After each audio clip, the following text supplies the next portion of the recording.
Esta es la historia de hombres y mujeres que protagonizaron una de las grandes epopeyas argentinas del siglo XX, la creación de su industria petrolera.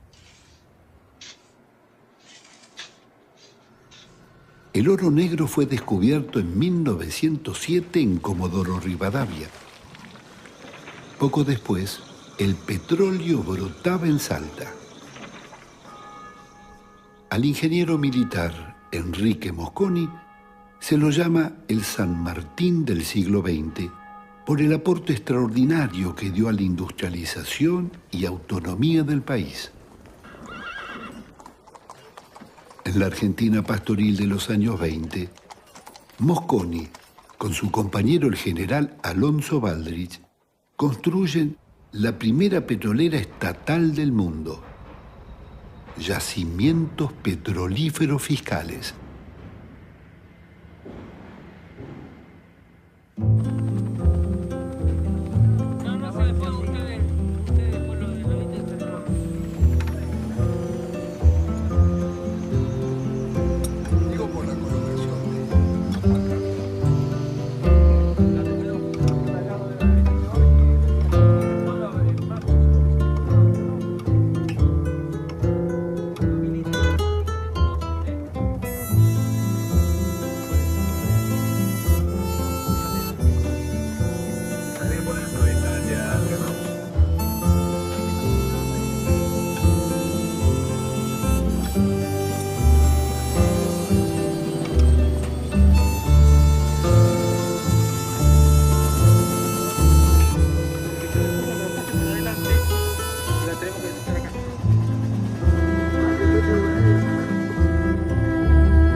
El desarrollo de la industria petrolera argentina está ligada a la historia de yacimientos petrolíferos fiscales.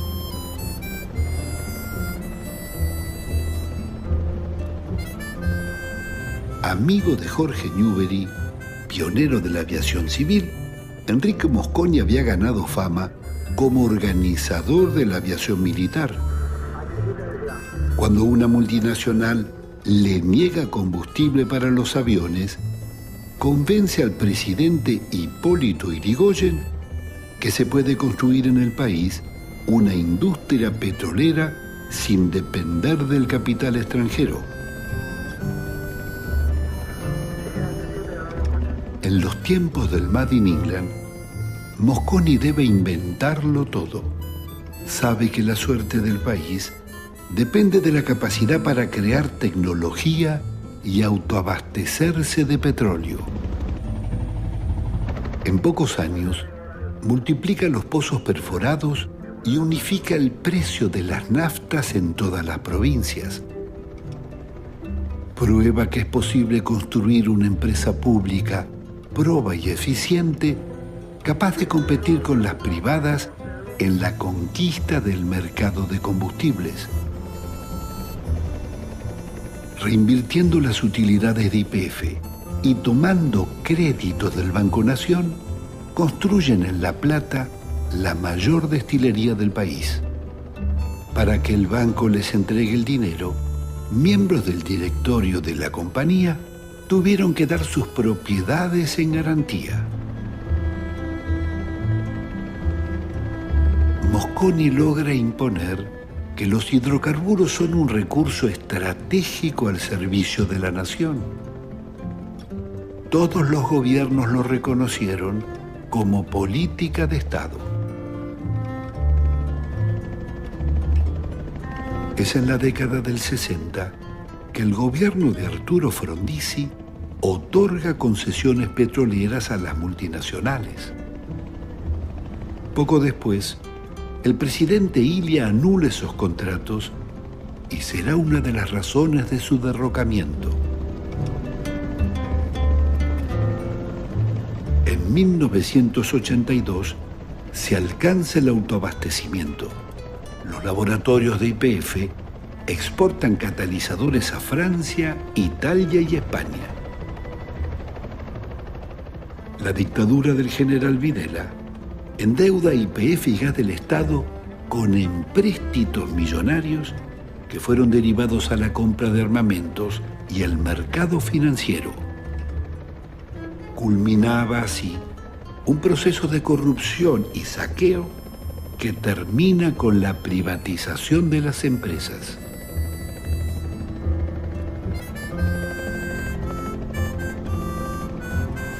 Bueno, estamos en el centro de la cuenca del Golfo San Jorge.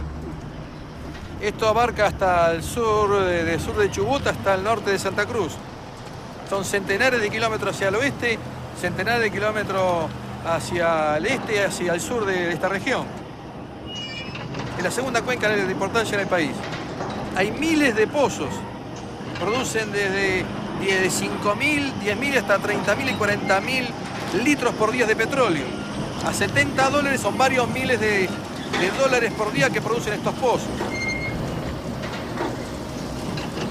La mayor parte de la renta queda en manos de las compañías privadas y lamentablemente, como decíamos Connie, el petróleo se va por el mar otra vez.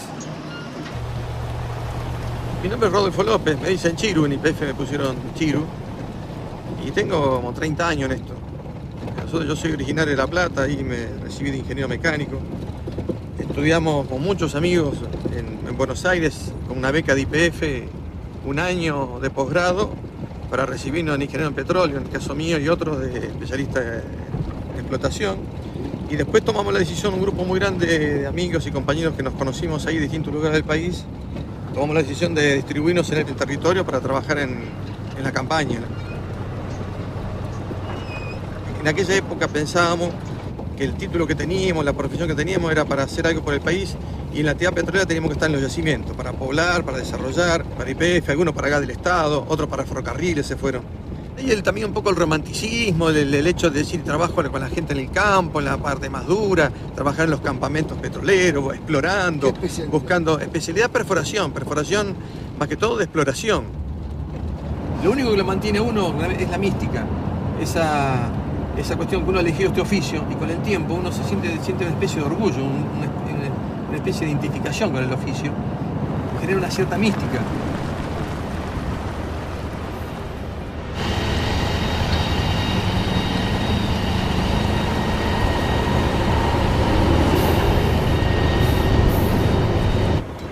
Día y noche se trabaja. Día y noche, las 24 horas del día, las 365 días del año, prácticamente siempre. Es muy sacrificado y los que vivimos en los equipos permanentemente, tanto 7 días como 14. ¿Con qué temperaturas hay? Y temperaturas de verano, hay lugares de verano como que es el norte argentino que pasan los 35 grados. Y en la zona de invierno, acá mismo en el Tordillo, lugares de la Argentina están a 15 o 20 grados bajo cero. Yo he estado con angina, me he automedicado muchas veces.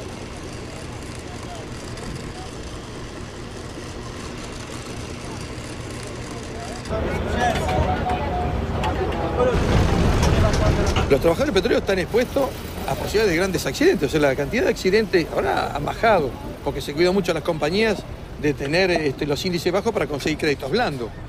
Los esfuerzos que están sometidos son violentísimos. Es muy común encontrar gente mutilada, sin los dedos, y hay accidentes cada tanto y accidentes mortales.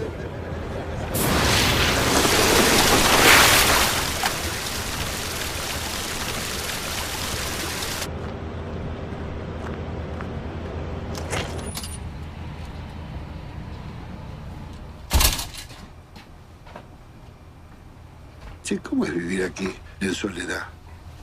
El tema de la soledad es impresionante porque te acostumbras a tal forma de soledad o de andar siempre en un ámbito donde hay poca gente, que cuando venís a la ciudad te molesta la gente en la calle. Y la familia que no conoce a los chicos no conocen al padre prácticamente, a veces se crían con el resto de la familia los chicos.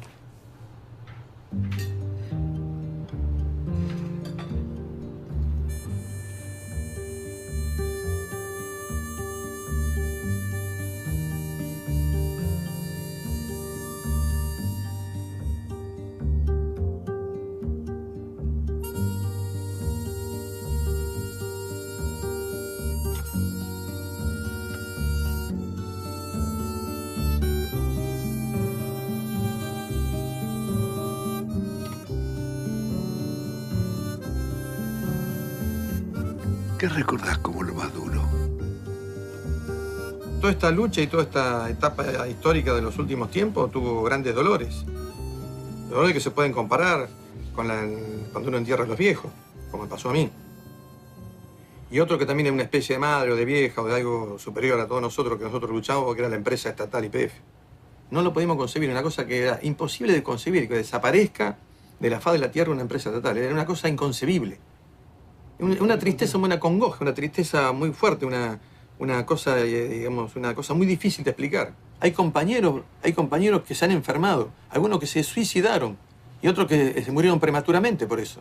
Familias disgregadas, rompieron toda la legalidad, porque yo era delegado de base y congresal de la federación, o sea que tenía doble fuero sindical. Sin embargo, violando todos los fueros sindicales, me expulsan de la empresa, me dejan cesante, violando todas las normas legales. Eso mostró claramente que había una hazaña, una cosa muy terrible de adentro del mismo, que la estaban reventando la empresa, estaban vaciando de adentro mismo. Cuando paralizaron, boicotearon de adentro la propia actividad perforadora.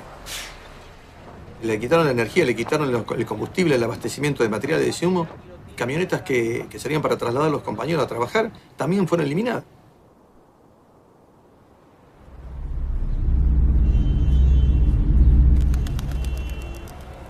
La Cámara de Diputados aprueba el proyecto de privatización de YPF presentado por el justicialista Oscar Parrilli. Que incluye la privatización de YPF. Para los santacruceños es muy importante. Yo cuando escuchaba la cuestión de la soberanía, para nosotros esto también desde la soberanía es importante porque esto va a evitar el éxodo y el despoblamiento, va a permitir la inversión y la reconversión económica de Santa Cruz. Creo que no podemos más que felicitarnos de estos diputados que han dado el quórum, que han hecho funcionar la Cámara, pero creo que hoy es un día de júbilo, hoy es un día de festejo para la Argentina, que desde hoy el petróleo pasa a ser de las provincias, YPF pasa a ser una empresa que cotiza en bolsa, que va a tener inversión privada, y el dinero que de esto surja es de los jubilados. Miles de millones de dólares pasan del patrimonio del Estado a los jubilados, así que no es más... Las bellas palabras escondían algunos de los actos más infames que el Parlamento haya cometido. Con sobornos y falsos diputados, se votaron las privatizaciones de YPF y Gas del Estado, las dos mayores compañías argentinas. El país perdía las empresas que más habían invertido en su industria y obra pública. Los jubilados y trabajadores serían estafados. Jamás les entregaron las acciones que les correspondían, ni les pagaron sus utilidades. Yo me atrevería a calificar este día como un día histórico. La privatización de YPF y Gas del Estado fue una de las mayores estafas de la historia argentina y está ligada a la ilegítima deuda externa que dejó la dictadura. El gobierno de Raúl Alfonsín, en lugar de declararla nula aplicando la legislación vigente, la reconoce y entrega pagarés. El Fondo Monetario y el gobierno Menem diseñan su pago con las empresas públicas. Se permite comprar YPF y Gas del Estado con bonos de la deuda externa que valían apenas el 15% de su valor nominal.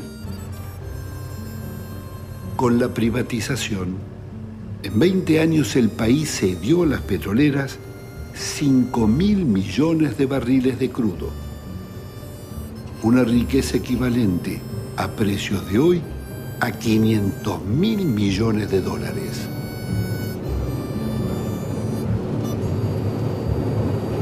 No se conoce un país que haya entregado su gas y su petróleo sin haber perdido una guerra. Pensar que fue una verdadera traición al país de una clase dirigente. Feli, ¿por qué fue una salvajada la venta de YPF? Fue una salvajada por el papel que tenía YPF dentro del país y en el concierto de las petroleras del mundo. Y fue una salvajada por la cantidad de ilícitos que cometieron para privatizarla. Que las áreas estratégicas donde más habíamos invertido las concedieron por 25 años por lo que esos pozos producían en 9 meses. El remate fue tan grosero que Menem mismo se llevó las acciones a Nueva York para venderlas. A 19 pesos una acción que costaba 38 y 350 millones de acciones por 19 pesos, tener la estafa del país. Fue tan grande la estafa que se contrató a la empresa McKinsey para que rebajara las reservas argentinas y al año siguiente se subieran al mismo nivel que se tenía anterior. Vendieron un área con una reserva, 100, y la reserva del área tenía una reserva de 140.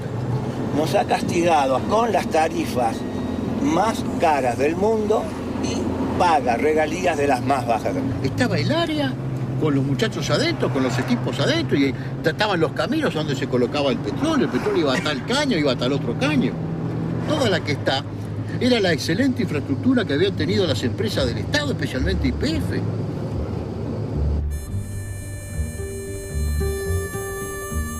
El mayor despropósito fue la privatización de gas del Estado. Llegó a ser la tercera compañía gasífera del mundo y varios países centrales la tomaron como modelo. Fue vendida por la tercera parte de su valor.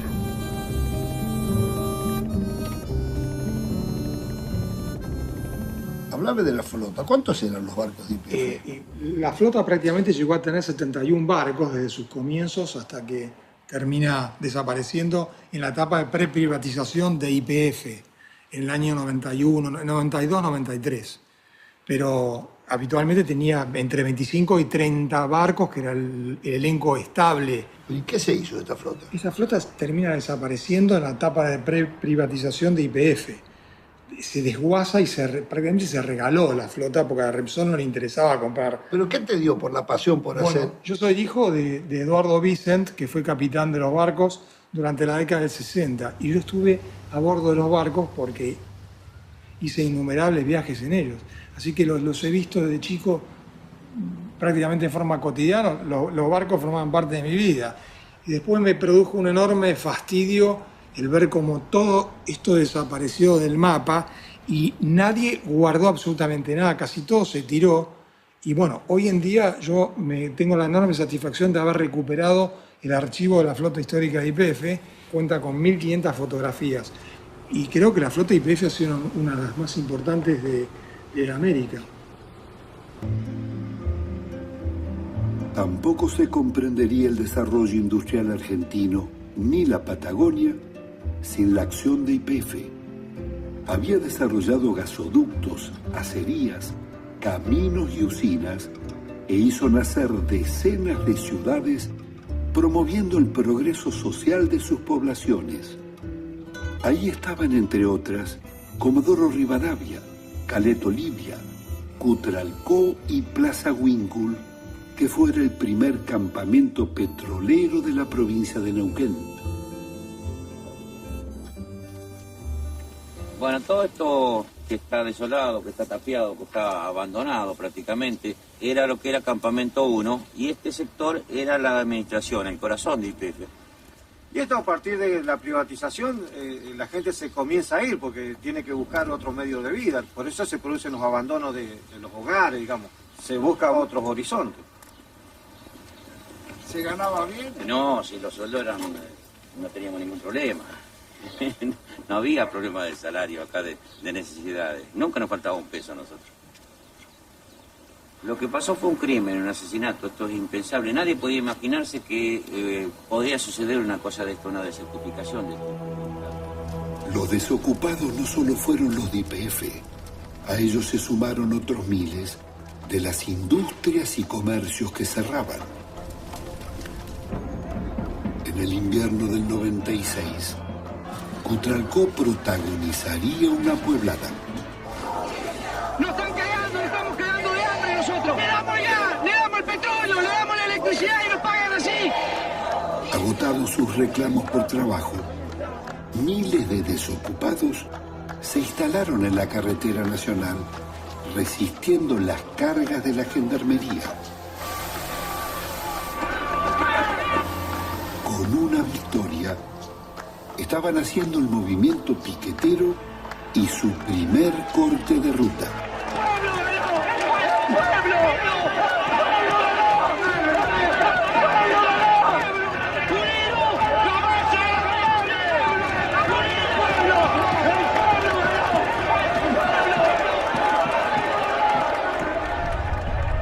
Al año siguiente, la acción de los piqueteros estallaba en Salta, en las ciudades de General Mosconi y Tartagal.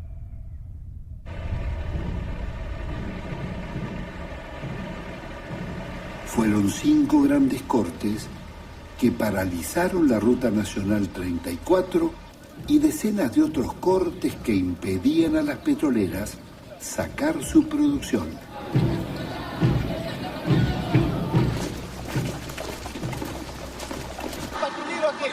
Señor, no me firme, por favor. No me firme. Policía y gendarmería actuaron como un ejército de ocupación, rastrillando las casas para detener a los piqueteros, a quienes acusaban de estar armados. Pero las armas y las balas fueron las de la represión. Dejaron decenas de heridos y 5 jóvenes muertos.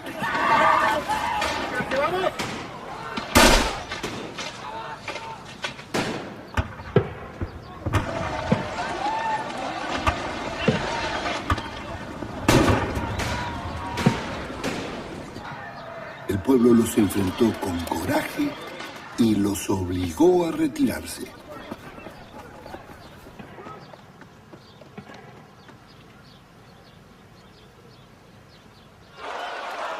Con los cortes de ruta, miles de desocupados obtuvieron empleos transitorios y fueron surgiendo líderes populares como José Pepino Fernández. Estamos así como estamos. ¿Por qué estamos así? Con el pueblo. Ellos llenan el bolsillo de guita, nosotros llenamos de caos, hermano. Una con el pueblo. Ya estamos cansados de que nos roben, ahí están. Anda, fíjate cómo está lleno de extranjeros arriba de la vuelta, estamos llenos de extranjeros. Ahí hay miles de gente afuera por culpa de eso. ¿Y quién cuida eso? ¿Qué funcionario cuida? Están arriba, sentados tranquilamente, tomando café, hermano. Y arriba dan tranquilamente una orden. Pero acá la gente se está cagando de hambre, se caga muriendo todo eso.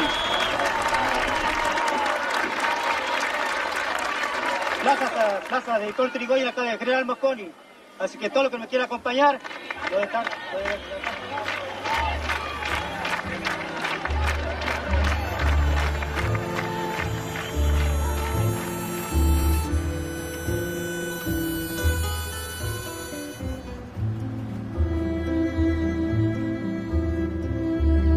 La lucha de los trabajadores de YPF en General Mosconi forjaron la Unión de Trabajadores Desocupados, una organización social que ayudaba a reconstruir la comunidad. Frente a la pobreza y el abandono gubernamental, la UTD inventaba trabajo y actividades recreativas. Vamos muchachos, pasen señora, pase adelante.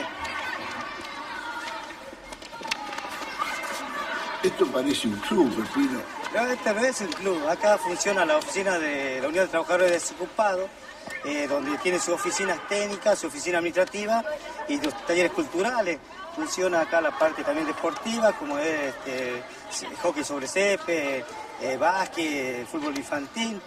Y acá, desde que se fue YPF, todo quedó abandonado. Nosotros recuperamos todo, hicimos todo este edificio. Acá se hizo con peñas, rifas. Después la gente colabora mucho, he visto mucha gente que está colaborando, que no todo estaba perdido. Acá hicimos hasta el momento, en los pocos años que tenemos de vida, 120 proyectos. Y bueno, nosotros en los últimos tiempos, esta última década, ya prácticamente hemos quedado sin oficiales, sin maestros. Y la mayoría de casi la juventud, la mayoría de la gente que viene a inscribirse en la UTD son todos ayudantes, ¿no? Es que hemos buscado.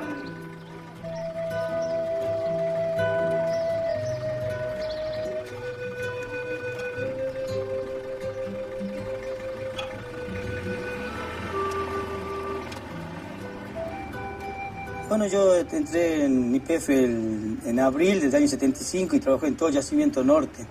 Y me despidieron el 5 de septiembre del año 91. Y yo trabajo de muy corta edad, casi de los 6, 7 años, porque era ultrabota. Mi padre trabajaba en YPF, pero igual no alcanzaba. Éramos muchos hermanos, 2 hermanos, y igual otros primos míos eran como 20.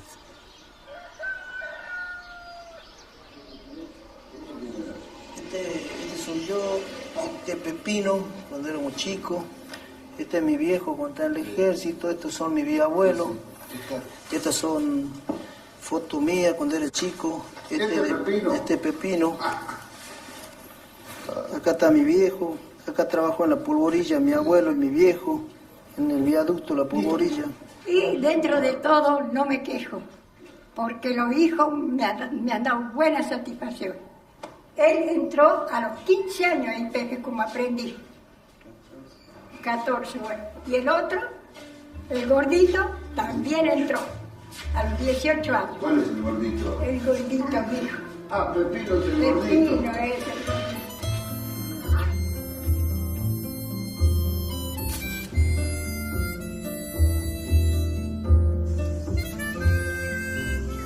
Somos una familia de IPFianos, donde trabajamos 3 generaciones. Mi padre trabajó 36 años, yo 17, mi hermano 22 y así.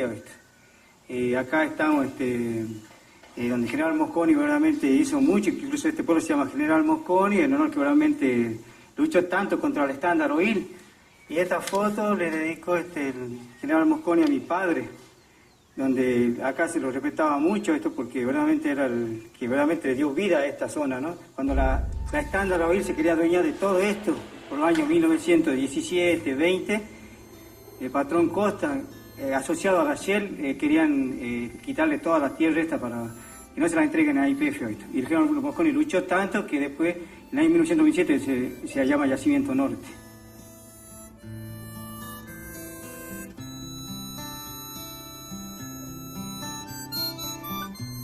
Comencé a querer la historia de Mosconi cuando tuve la suerte de trabajar con el ingeniero Julio Canessa, que se había formado en la IPF de aquellos tiempos. Décadas después, sería el primer presidente de Gas del Estado. Contaba que para Mosconi no existía nada que no pudiéramos hacer. Todo era cuestión de tiempo y organización. Y a los 9 meses de iniciar su actividad, YPF procesaba y vendía naftas nacionales. El otro tema era la ética pública. La defensa del interés de la nación debía ser sagrado. En YPF no entregaban un lápiz nuevo si no se devolvía el cabito del usado. Mosconi conducía YPF con el ejemplo. Recorría constantemente las instalaciones de la Patagonia y caía de improviso. Era capaz de visitar un pozo en la noche y a caballo para resolver un problema. Mosconi prueba que puede construirse una empresa sin coimas ni corruptelas y logra construir la gran familia de YPFianos que hasta hoy subsiste.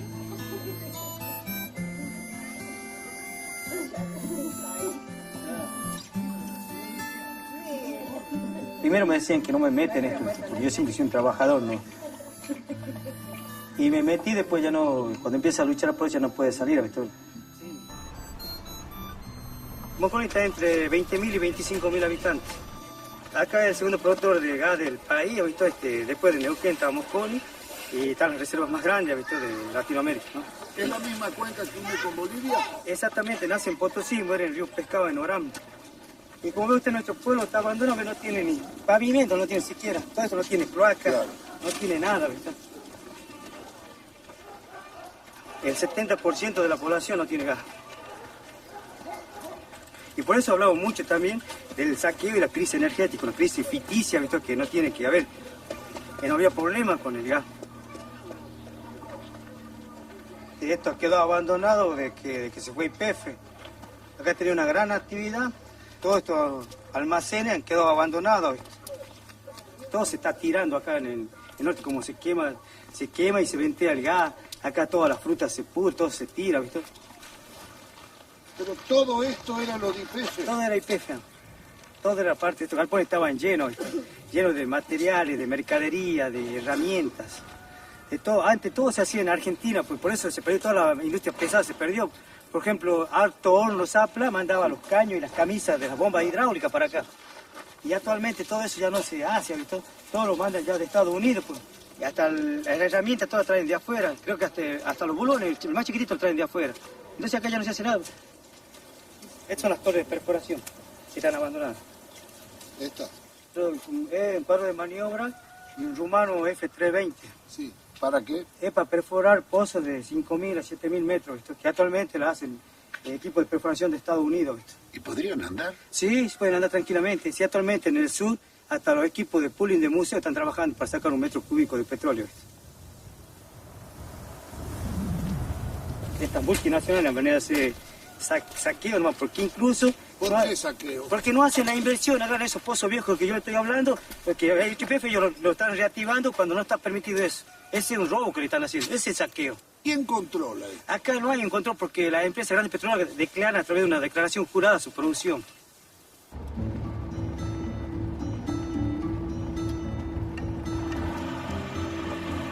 Cuando quise visitar los yacimientos, me encontré con una sucesión de barreras.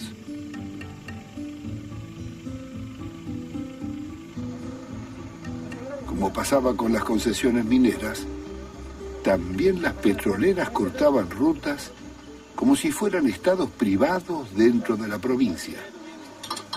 En el año 1991-92 ya estaban cortados ya los accesos. No los cortaban los piqueteros. ¿Quién los cortaba? Lo corta la multinacional como T-Petrol, Panamérica y Plupetro. Es decir, se adueñaron de caminos vecinales y caminos... Y se adueñaron de todo el territorio porque ya no se podía sacar leña, nada. Hay que pedir autorización a ellos, no sé a quiénes. Se adueñaron de todo.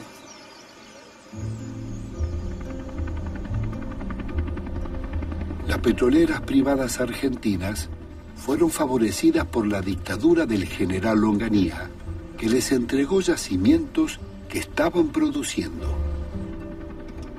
El Estado se obligaba a comprarles el crudo varias veces más caro que lo que a YPF le costaba producirlo.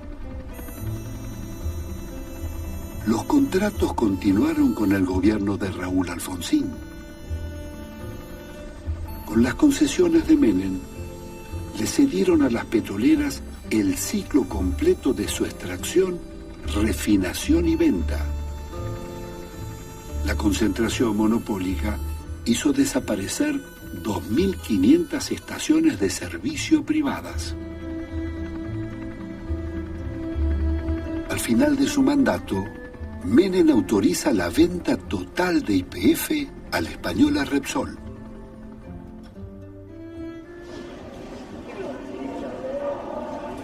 Soy Félix Herrero, abogado y licenciado de Economía. He sido presidente de Salto Grande y también presidente de Yacyretá.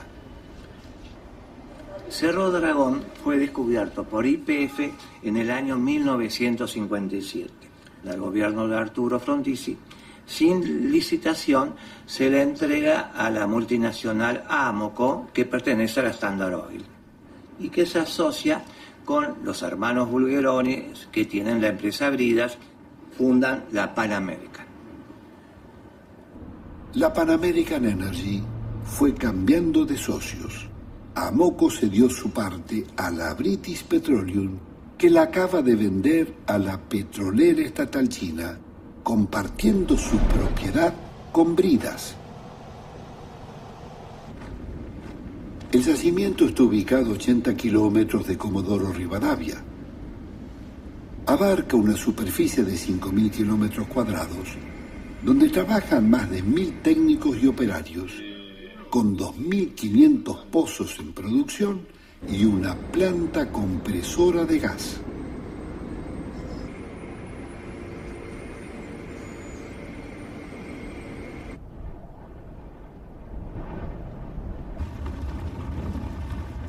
La compañía muestra un récord de inversiones de no menos de 800 millones de dólares por año de promedio durante la década que viene, y ha duplicado su producción, ha duplicado sus reservas en ese periodo, y claramente es la compañía petrolera Argentina más exitosa post-crisis de 2001. A mí me gustaría saber una cosa que no he podido averiguar, ¿no? Yo sé la tasa de ganancia de la British Petroleum en el mundo. Me gustaría poder comparar con la tasa de interés de Pan American en la Argentina.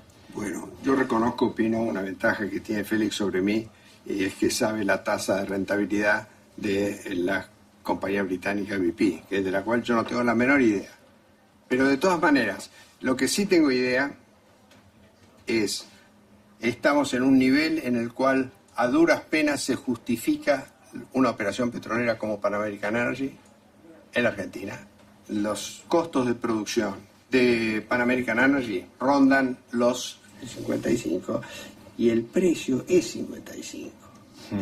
Quiero decirte, el precio es... Entonces pierden plata. Estamos... Es la misma pregunta que ya te hice en otra reunión. Sí, te ¿Por qué diciendo. se queda cuando pierden plata? No entiendo. Cavallo diría, como le dijo a los propietarios de campos, si pierden, vendan los campos. Mira, si no hubiera un futuro, no nos quedaríamos. Si hay presente, nos quedaríamos. Habiendo el presente que tenemos extrapolado al futuro, seguramente nos quedaríamos.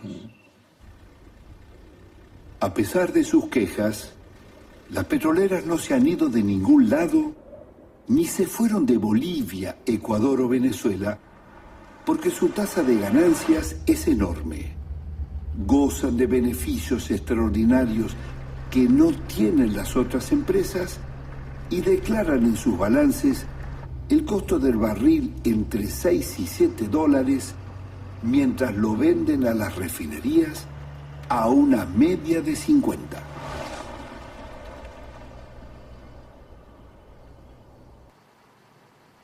La renta global, según análisis de consultores de las propias petroleras, ha oscilado el año pasado y el anterior entre 21.000 a 27.000 millones de dólares. Eso es muy importante, Pino. Incluso en cualquier otro país tienen la libre disponibilidad de la renta porque el 70% no pasa por Banco Central y se llevan las divisas. Tienen la libre disponibilidad del crudo, por el cual lo pueden exportar o no como decidan. ¿Quién las controla? No las controla nadie. Esto necesita urgentemente que haya auditorías de extracción y de reservas. Han pasado 20 años desde la privatización y ningún gobierno realizó un balance de las reservas petroleras del subsuelo que le pertenecen a las provincias y al pueblo argentino. Todo el crudo extraído en la región del Golfo de San Jorge se acumula en grandes depósitos amurallados que las petroleras tienen en las localidades de Caleta Olivia y Caleta Córdoba. Desde allí, y sin debidos controles públicos, se lo envía por un ducto y se lo cargan los petroleros a través de una boya para transportarlo a las refinerías o al extranjero.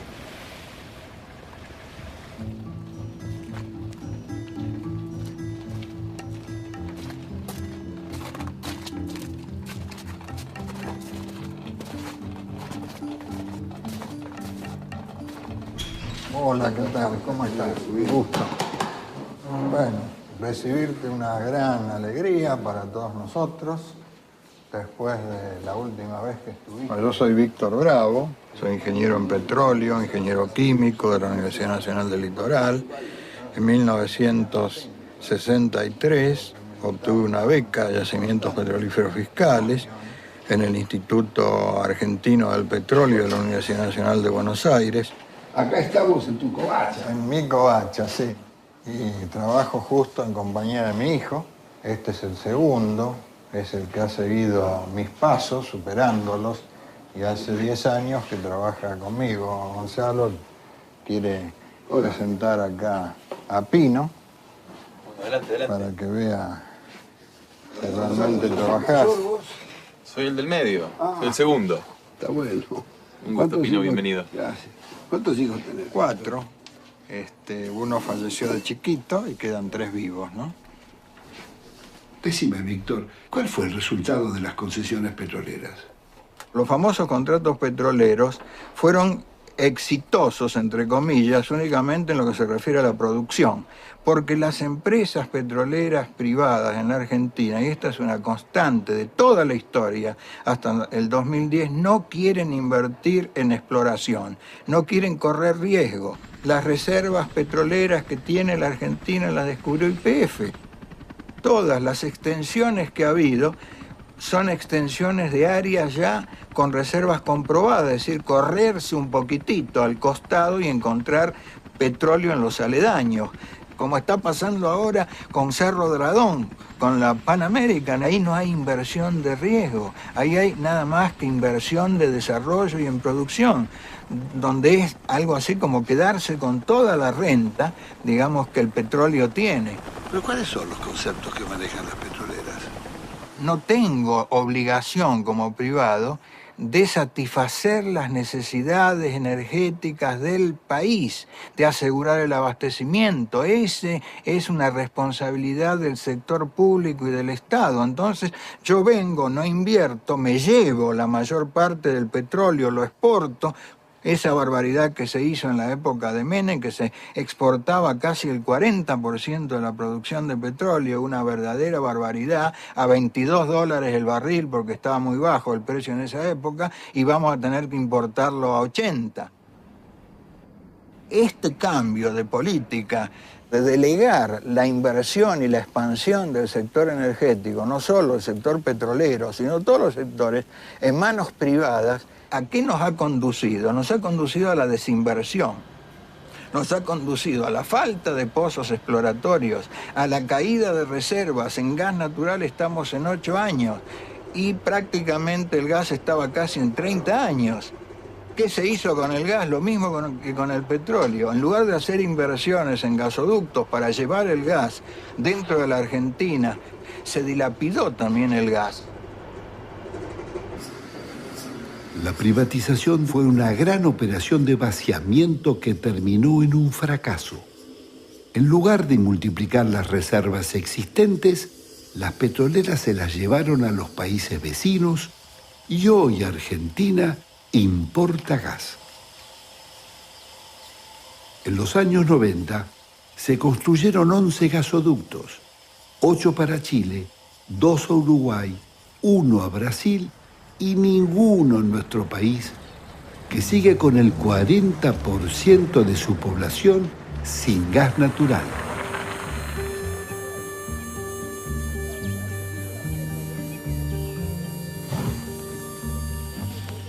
Acá no hay trabajo.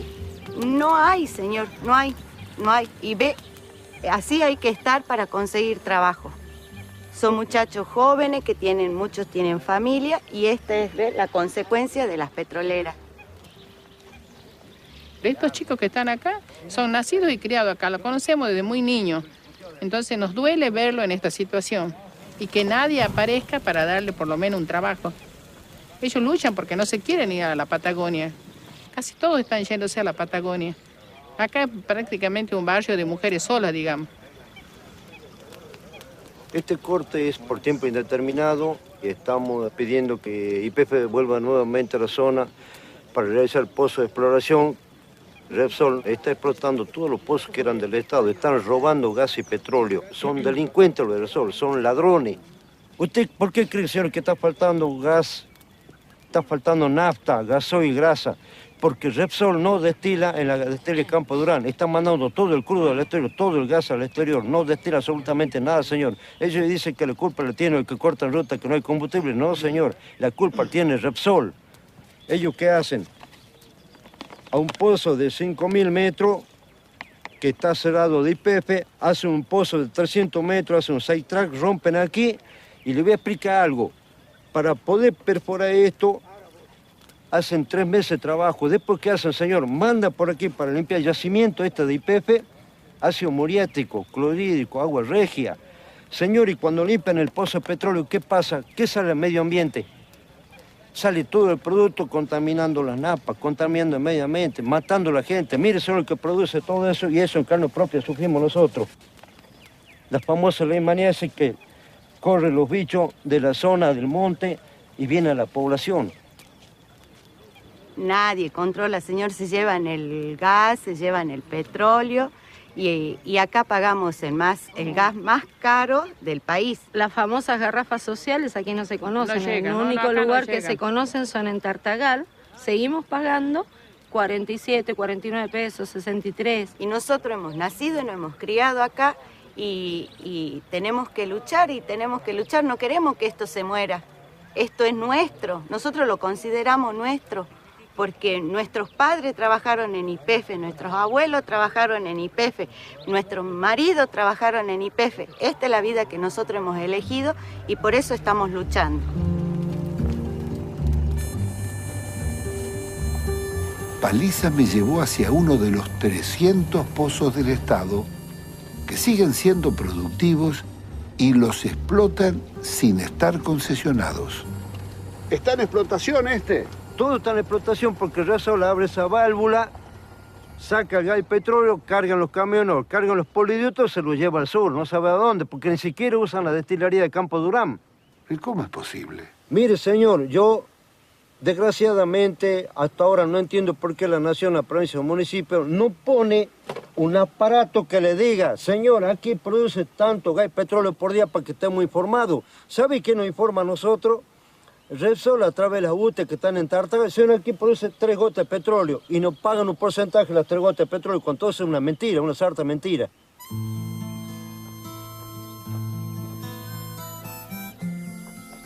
Nací en Aguaray, en una comunidad indígena. Mi nombre es Eduardo Antonio, mi apellido es Paliza. De chico a mí me decían Zorro, ese el nombre wichi es Magú. Yo me recibí de técnico en minería. Pude ingresar a YPF porque mi abuelo y mis padres han trabajado en YPF, han sido los pioneros de la zona de Rivadavia, zona de San Martín. Bueno, mira, Pino, yo te presento a mi familia, tengo 10 chicos, va también el número 11, tengo otros 10 hijos por aparte, de los cuales trabajan todos, son mayores. ¿Cuántos son en total? En total, con este yo estoy esperando el número 21. 21. 21 chicos, sí. Y además te cuento que yo tengo mi propia comunidad, la cual yo soy el cacique de mi comunidad, estamos trabajando y tengo mis pueblos originarios de mis padres, tengo 4 sangres. Mi mamá guaraní, de parte de papá teníamos abuelo Mataco Wichi y abuela Toba. Después esto nos regaló esta maquinita un poco antigua, pero ellos practican, estudian. Y nosotros tenemos la suerte y la gran mirada. ¿Qué trabaja acá en la computadora? La maquinita, ellos hacen juegos, hacen dibujos. Después te muestro, mira, unos promedios del changuito este que tiene 10, 9, 8. Ese, digamos, el aliento que uno tiene. ¿Y vos, Nahuel, sos bueno? Este sí. Nahuel es más o menos, es más para el campo. ¿Cuánto sacás de nota? Tengo total. 10, 9 y 8. ¿En qué tenés 10? Tengo 10 en sociales, en naturales, y después tengo 9 en matemáticas. Te cuento que tengo una pequeña biblioteca con libritos antiguos, pero el que más tengo, digamos, cuido como oro, el más que mi vida, o mis hijos, es un hijo más, este libro de Enrique Mosconi. La vida de Mosconi. Yo te voy a mostrar algo que tengo en mi casa, que es un pozo de petróleo, que lo ha dejado abandonado la estándar hace muchos años, ¿sabes? Tiene más o menos 10, 15 metros. Nosotros usamos los tarritos estos para poder meter con el alambre y sacar el petróleo. Yo este petróleo lo uso para el invierno, para calentar el agua, para prender la leña cuando llueve mucho. Entonces más rápido, ¿sabes? Se prende el fuego porque cuesta. Pero este pozo... Entonces, tenés un pozo de petróleo acá, ¿dónde tenés? En el patio de mi casa. ¿En el patio? En el patio de mi casa, sí. ¿Dónde lo tenés? Mira, este es el pozo Pino. Nosotros agarramos así los tarritos, ¿ves? Los mandamos 10, 15 metros y sacamos y cargamos los bidoncitos estos, ¿ves? Tenemos 5, 10 bidones. ¿Este petróleo está mezclado con qué? No, este petróleo puro y va a ver esa burbuja que tiene el gas puro. Este es sin agua, no tiene nada de agua. Bueno, esto, como te decía Pino, nosotros lo usamos para el calefón, para cuando hace frío. Ahí está.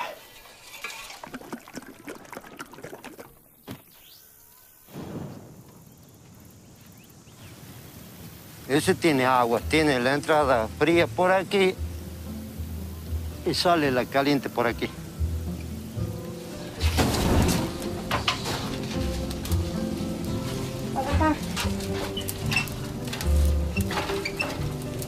Vamos a poner para que va a fundir la olla.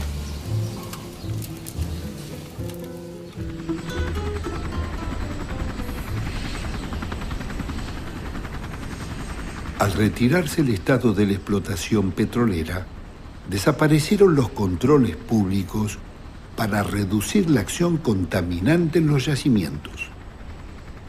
Hoy el riesgo ambiental está en manos de las corporaciones privadas que privilegian la rentabilidad a la seguridad de las poblaciones y al resguardo del agua y la tierra.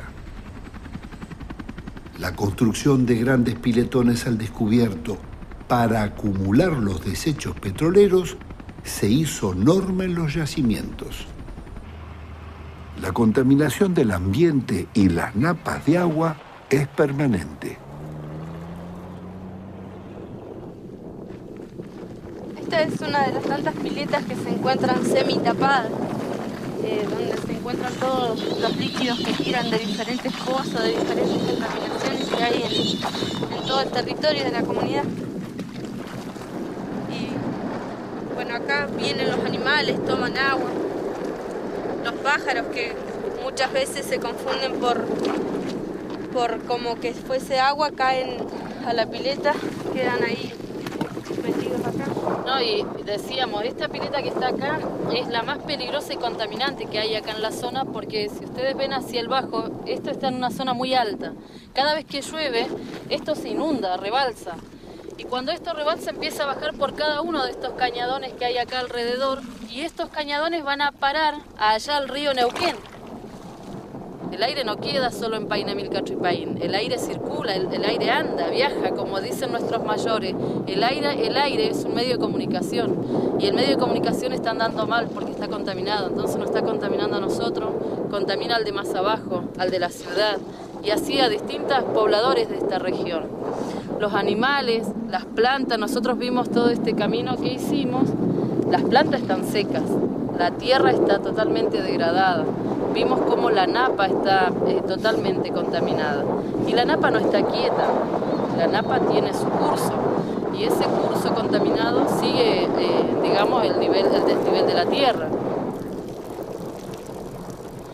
Hoy nos han cambiado la cultura, nos han cambiado la identidad de ser mapuches, de tener una identidad en pleno contacto con la naturaleza, de ser mapuche y tener observación plena y aprender, conocer de cada movimiento natural de nuestro espacio territorial. Hoy estamos viviendo en la cultura de la petrodependencia. La cultura de la petrodependencia es la peor de las culturas, es la cultura del terror, es la cultura del miedo, de la muerte, es la cultura que ha envenenado todo nuestro cuerpo. Los análisis son terroríficos. Nos indican de que acá el menor contaminado en la población Painamil Cachuipaín tiene 16 metales pesados en su organismo y el más gravemente contaminado tiene arriba de 30 metales pesados en su organismo. Verónica Huilipán era vocera de la Confederación Mapuche. Le habían ganado un juicio a la petrolera Repsol por contaminar las napas de agua. Bueno, acá estamos llegando a la zona ordenada de Repsol, donde ordena prolijamente la basura, ¿no? Tenemos lo biodegradable, lo plástico, lo metálico, lo acondicionado y lo nocivo dentro de nuestro organismo. Acá dice que están los metálicos, este tipo de metálico, ¿viste? El benceno, el zinc, el plomo, el mercurio, eso se deposita dentro de nuestro organismo mapuche.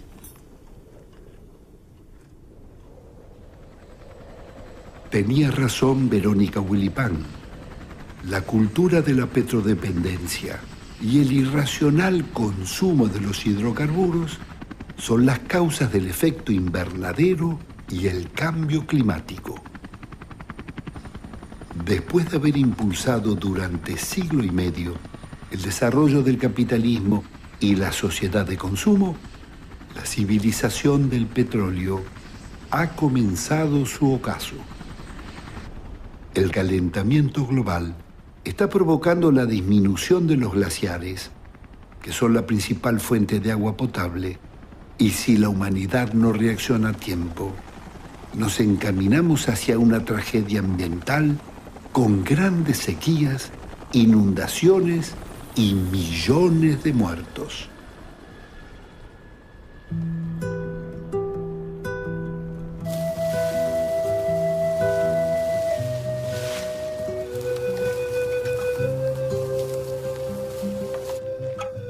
Acá estamos en el centro de la comunidad Huichi, donde pasan gasoductos, poliductos. Acá tenemos una válvula de bloqueo que es de TGN y de Refinor, donde pasa el poliducto. Esto es un peligro para la gente que vive acá. Todo esto tiene que estar a 10 kilómetros de ellos por razones de seguridad.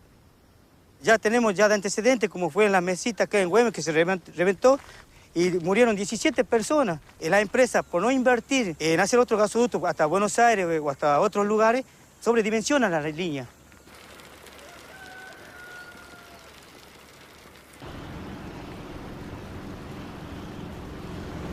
En Campo Durán, cerca de la mayor destilería del norte argentino, las tuberías están al descubierto bordeando los asentamientos indígenas. Ellos son los que tenían que haber pedido permiso siquiera para entrar a trabajar ahí, pero a mí no me han mencionado para nada de eso. Yo le he dicho, tienen la obligación de decirle al mataco que vive muchos años ahí, che, vamos a voltear palo, vamos a hacer un limpiado, vamos a hacerlo con permiso, o si quiere hacerte un lado. Nada, a mí no me han dicho nada. Cuando yo le acordé ya estaban volteando el monte ahí. Les digo, ustedes saben que yo tengo chivas, tengo ovejitas, tengo vaquitas, tengo gente, tengo chanchos, tengo gallinas, y junto a mi casa, no hay ni 100 metros, están trabajando. La empresa a mí no me quieren dar mano, digo, bajo ningún punto les pido que me den mano, y que con tantos perjuicios que me hacen no me podrán darme siquiera un poco de alambre, alguna cosa. No, dices que no, vamos a ver, pero nunca pasa nada. ¿En algún lugar tiran desechos, tiran líquidos? Agua tiran allá, esa es lo único que tiran ahí, pero esa agua está medio encerrada, la oveja dentro. ¿Qué le pasa a la oveja? Y tienen cría antes de tiempo, mejor dicho. Y algunos, mejor dicho, que nacen, se mueren al nacer. Otros nacen muertos. Todo ese tiempito ocurrió así, pero no podemos saber qué, porque no tenemos veterinarios que nos asistan. El agua que vertía la perforación era agua de surgencia, altamente salinizada y contaminante para los animales y la naturaleza. Esto es propiedad del EDESMA, ¿no? Ambos lados. El humo de los incendios de los montes oscurecía la ruta nacional 34. Con 47 grados de calor, llegamos a Calilegua para visitar el Parque Nacional donde funciona el yacimiento petrolero Caimancito. Los guardiaparques reclamaban la aplicación de la ley de bosques y recursos para combatir la depredación forestal que provocan los incendios y la expansión de la soja. Está quemando todo. Reserva de biosfera se está quemando en concreto, selva pedemontana. ¿Cómo va la cosa, Marcelo? Bien. Bastante quilombo, ¿no? Con mucho incendio y mucho quilombo. 3 incendios muy importantes. La provincia está totalmente desbordada. De hecho, no los vamos a parar. ¿Y desde cuándo esto? Los incendios estos vienen de hace 10 días. Sí. Los aparatos provinciales con mucha negligencia, y de hecho estamos nosotros solos como locos, fuera de nuestra jurisdicción, entrando a fincas privadas con finqueros que chupan huevo. De hecho nos cuesta conseguir al finquero. Viven en Salta, viven en Tucumán, te atiende el capaz, te dicen, no hay avión, hagan el ejercicio, digo, llamemos por teléfono y digamos dónde están los 2 aviones que contrató el gobierno nacional a través de la Secretaría de Medio Ambiente. No están. Marcelo Fernández llevaba 20 años en parques nacionales luchando contra la contaminación, el fuego y el robo de agua por parte de las corporaciones agrícolas y petroleras. Bueno, es el parque, ¿no? El cordón del fondo es el parque. ¿Ven un primer cordón más bajito? Sí. Hasta ahí llega, del otro lado de ese cordón, que hay un cañadón, Hasta ahí llega la empresa Ledesma. 150.000 hectáreas en propiedad, 50.000 en producción intensiva de caña y fruta. Nuestro trabajo es cuidarle el agua a Ledesma, si lo tenemos que decir con todas las letras, el Estado les cuida el agua a Ledesma. Esto es la zafra, bueno, esto es zafra, ¿no? Sí. Ahí está, esto es zafra. El pozo número 8 de este yacimiento es el pozo que más petróleo dio en la Argentina. Así es un pozo, es el pozo mimado de YPF. Está agotado. El pozo estrella de Caimancito produjo 7 millones de barriles de crudo, con los que se podrían construir 30.000 viviendas populares. Este es el único caso en la Argentina, Pino, de yacimientos de petróleo dentro del Parque Nacional. Cuando nosotros hicimos carne del parque, encontramos este muerto. El Estado se retiró absolutamente del control. La Secretaría de Energía de la Nación, a partir del menemismo, no existe, no controla ni los porteros, incluido este gobierno. El Estado provincial no existe en temas de control petrolero. Es mentira que no hay pérdida de, vamos a ver, pérdida de crudo y de gas. Y para el agua, para la producción, se utiliza agua de un arroyo, ¿no es cierto? Agua superficial. Están usando 70.000 litros. Eso está prohibido por resolución de la Secretaría de Energía. O sea, es agua que le sacas a los animales, agua que le sacas al parque.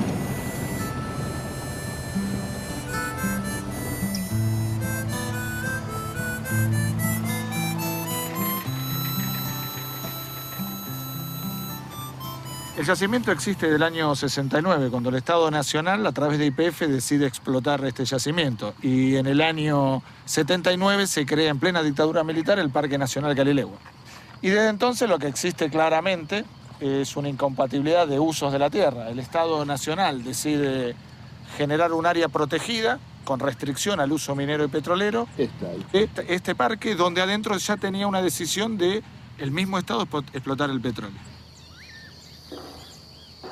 Se evalúa que como el yacimiento con el tiempo se iba a ir, no había que sacarlo. O sea, se convive hasta el día de hoy con una incompatibilidad legal. Cuando se privatizan los recursos naturales en el 92, este yacimiento YPF lo pone en concesión hasta el año 2017. Nosotros que decimos con todas las letras, el principal impacto son los pasivos ambientales que tiene este yacimiento, que son básicamente los pozos mal sellados, los pozos que no han sido sellados, que nosotros queremos decir claramente son 24 bombas de tiempo si se abandonan. ¿Por qué bombas de tiempo? Porque ya hay antecedentes en el yacimiento, a unos metros del parque, donde hay agua de surgencia, de alta salinidad y alta contaminación, que ahora nadie se hace cargo.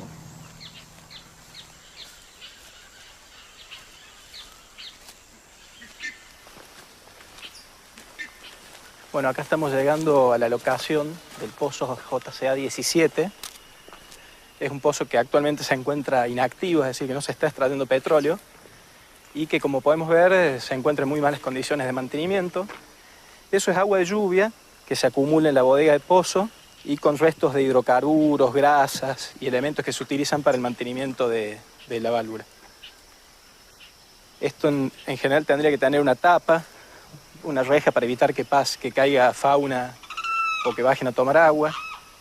Algo que queremos destacar con respecto al área de concesión y esta área del Parque Nacional Calilegua es la importancia de la formación vegetal que aquí crece, que algunos investigadores proponen separarla como una provincia fitogeográfica en sí misma, o sea, se basa en que presenta especies únicas. Acá nos referimos a que un ambiente en su totalidad se halla en peligro de extinción. Esto es debido al avance de la frontera agropecuaria principalmente, ya que esta selva ocupa las áreas de montanas y de llanura con mejores suelos para la agricultura. Esto ha llevado a que un 75% de esta selva ya haya sido devastada y actualmente únicamente un 1% de su superficie original se encuentra protegida. La expansión de la frontera de soja, sumado a los desmontes de las petroleras, continúa arrasando con el bosque nativo.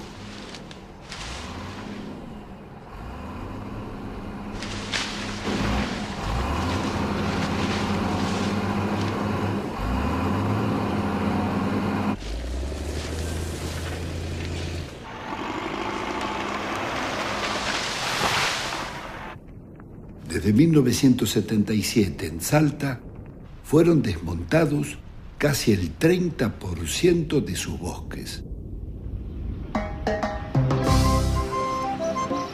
Bueno, vamos, Edanis.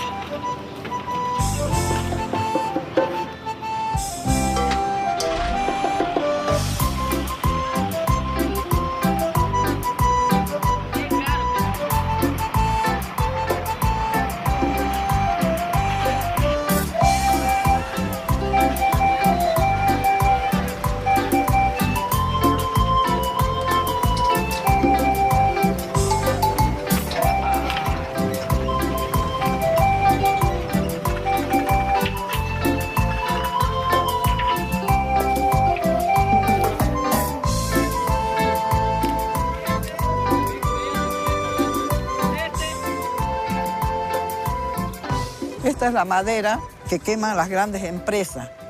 Entonces fue Pepino y consiguió de que nos las den a nosotros, nos las donen. ¿Ese está trozado, Michendo? ¿No? Pues si no lo hayan traído, hijo. Tenemos chicos a cargo. Entonces, ellos con esto ganan la vida porque hacen su sueldo. Estaban ya en el descarrilamiento. Sí, los primeros, los Bocasecas, esos estaban en la última. ¿Qué son los Bocasecas? Ellos se han denominado así, los Bocasecas. Eran del barrio, eran terribles. Se agarraban a cadenas, a todas esas cosas, ¿no? ¿Ah, sí? Por ejemplo, insultaban al que pasaba por insultar, pero no tienen que hacer los changos. ¿Un hondazo también? Sí, podía ser un hondazo también. Pasaban las mujeres y le decían obscenidades, ¿no? Y un día le digo, ¿a usted le va a gustar que a la mamá le digan lo que le dice a las... No, a la hermana, ¿y por qué le dicen a las chicas ustedes? Ustedes tienen que aprender a respetar a la novia y a los que tienen señora, a la mamá de sus hijos. Entonces van a ser buena gente. Son caprichosos, Rubén. Uno les dice, ellos no quieren traer. Son caprichosos, ¿no es cierto? Sí. Arijos. Caprichosos son, no hacen caso. Y hay que entenderlos también, a veces hay que escuchar a los pinos. Son chicos que necesitan que se los escuche.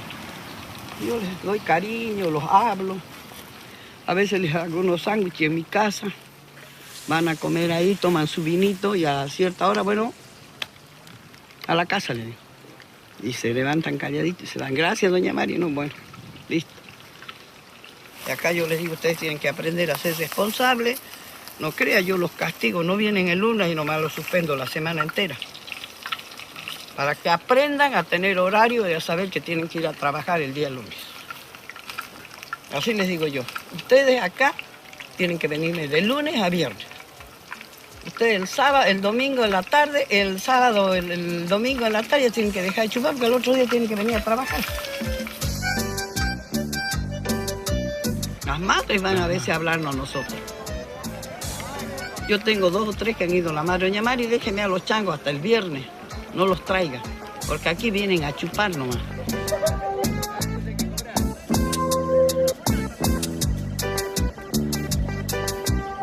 El otro día suspendió como 5, ahora están todos tempranito el lunes, ¿no?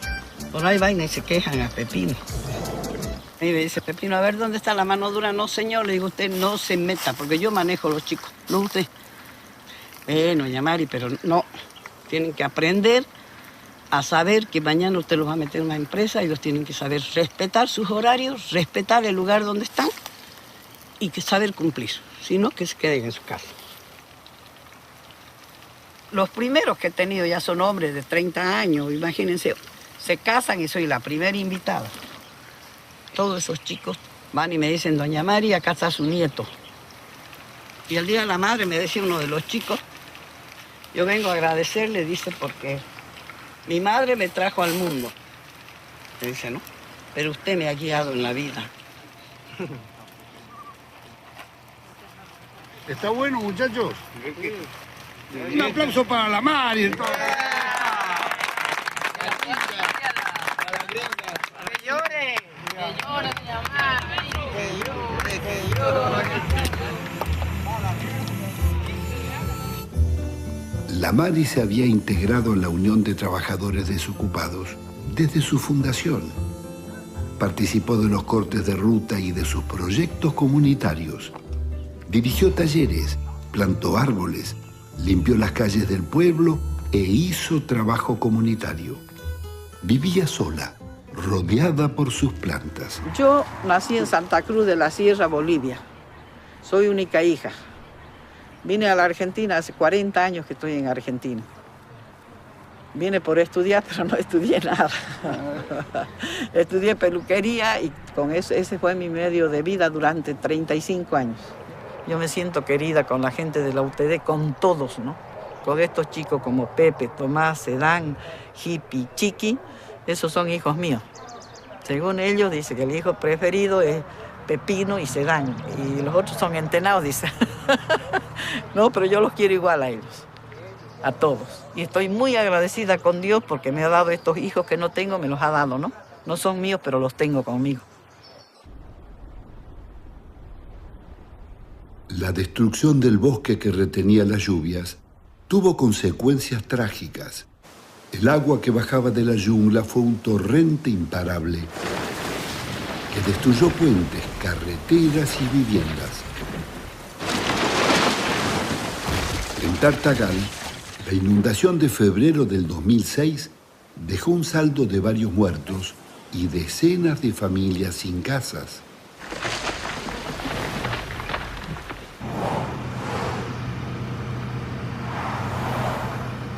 Yo soy hermano menor de Pepino, soy Juan Carlos Fernández, siempre me dicen hippie a mí, me gusta el cabello largo. Y trabajo toda mi vida en YPF, desde los 14 años que ingreso a YPF.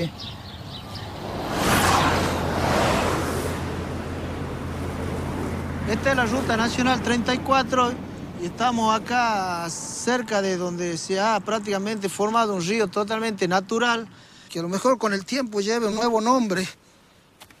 Tiene prácticamente 7, 8 metros de profundidad y tiene como casi 12 metros de ancho. Y esto tiene 8 kilómetros. ¿Cómo se produjo todo esto? Y todo esto se ha producido en el año 2006, entre enero y febrero del 2006. Acá podemos observar cómo se ha llevado la deforestación todo. Para este lado tienen dos ríos a la vez, uno tipo canal y el otro río donde también se ha llevado todas las vías del ferrocarril, no ha quedado nada. Estamos a punto de quedar incomunicados por la Ruta Nacional 34.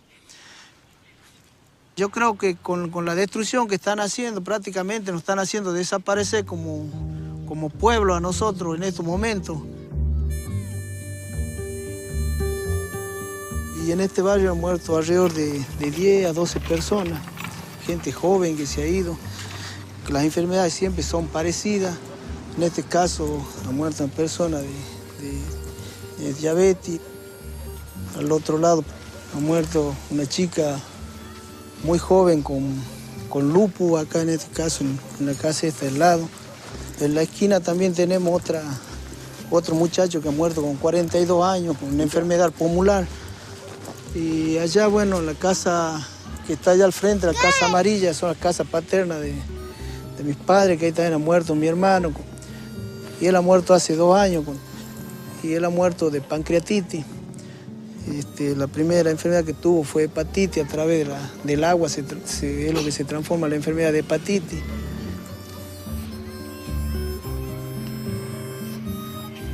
Mi esposo también trabajaba en los pozos y tuvo una contaminación de la hidatidosis y ha fallecido porque le ha atacado directamente al pulmón. Y así como él, muchísimos chicos, vecinos, infectados, ¿no? Jamás ningún intendente se ha preocupado por ponernos las cloacas. Si usted ve el agua que sale, es toda oscura, a veces llena de bichos. Y bueno, nosotros a veces no estamos en condiciones de poder poner un purificador cada uno en nuestras casas.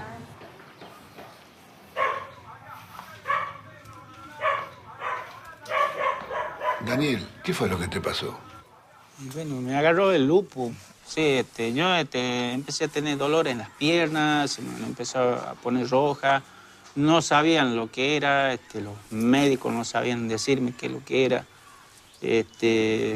Y me fui a Salta a hacerme un control médico y tampoco me supieron decir qué es lo que tenía y me terminaron cortando una pierna, porque no sabían lo que era. ¿Y qué creen que los está contaminando?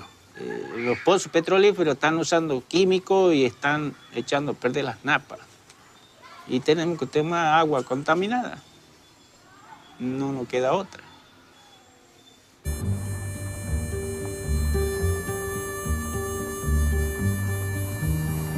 Nosotros dependemos de Mosconi. Tenemos una población de 2.500 habitantes aproximadamente, entre criollos y aborígenes, ¿no? Y son wichí, de la raza wichí. Bueno, yo hace 5 años que estoy acá, a cargo de la salita. Soy médico rural. En verano hay mucha deshidratación en cuanto a los chiquitos y gente ya adulta. Y estamos propensos a todas las enfermedades, y sin contar las enfermedades propias de la zona, ¿no? ¿Cuáles son? Esas son la leishmaniasis, el dengue, el hantavirus, paludismo y Chagas, ¿no? Yo hace 5 años que estoy acá, cada vez, digamos, cada año que pasa es intenso, hay inundaciones más graves, hay enfermedades más frecuentes con respecto a los cambios climáticos que se está viendo. Y tiene que ver, usted sabe por lógica que los árboles contienen el agua que baja en los cerros. Al no haber contención, el agua arrasa con todo, y como viene contaminada de arriba, entonces arrastra todos los gérmenes para todas las casas y quedan estacionados ahí en el suelo. Ahora, el enfermo que viene con una enfermedad que nace en la contaminación del agua, se va de acá curado, y ¿qué sigue tomando? Y mire, sigue tomando la misma agua que se había contaminado.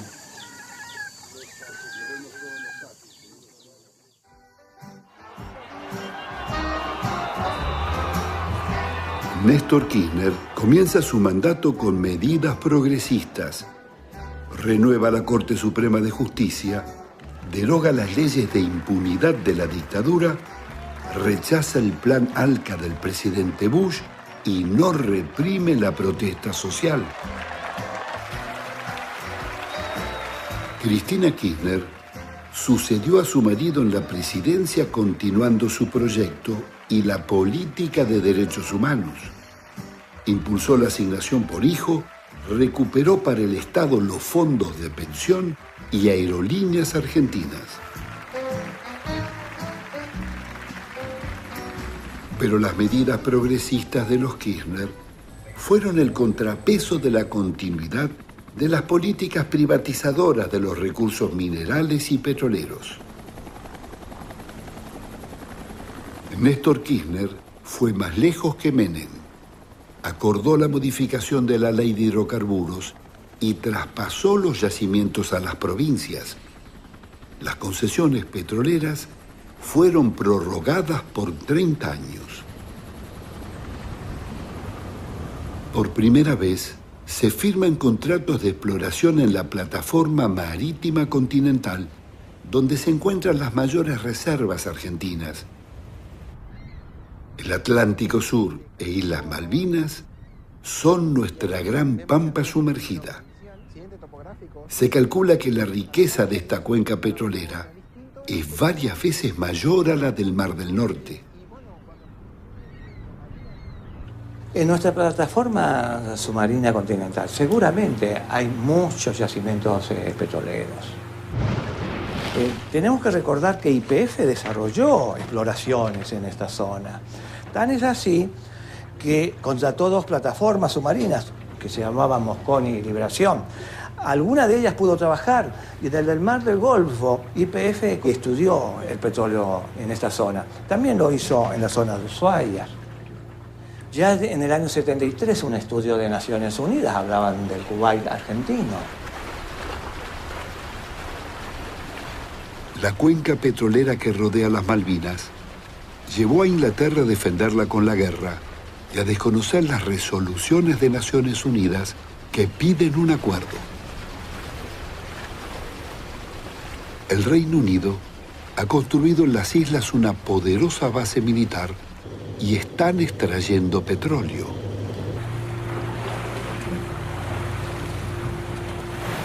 ¿No deberíamos compensarlo con las concesiones y bienes de las compañías inglesas que operan en nuestro país?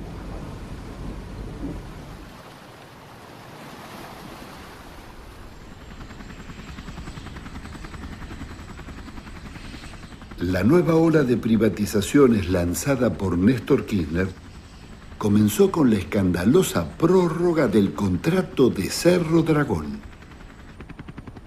Sin licitación, la concesión iniciada en 1958 se extenderá por 90 años hasta el 2047. El contrato entre Pan American Energy y el gobierno de la provincia del Chubut fue hecho en la oficina del ministro de Planificación Nacional, Julio De Vilo. Bulgeroni le pide a Kirchner que antes que deje la presidencia, porque no estaban muy seguros si Cristina podía repetir, podía ganar la elección. Y entonces le pide que se haga estos contratos antes que se vaya Néstor.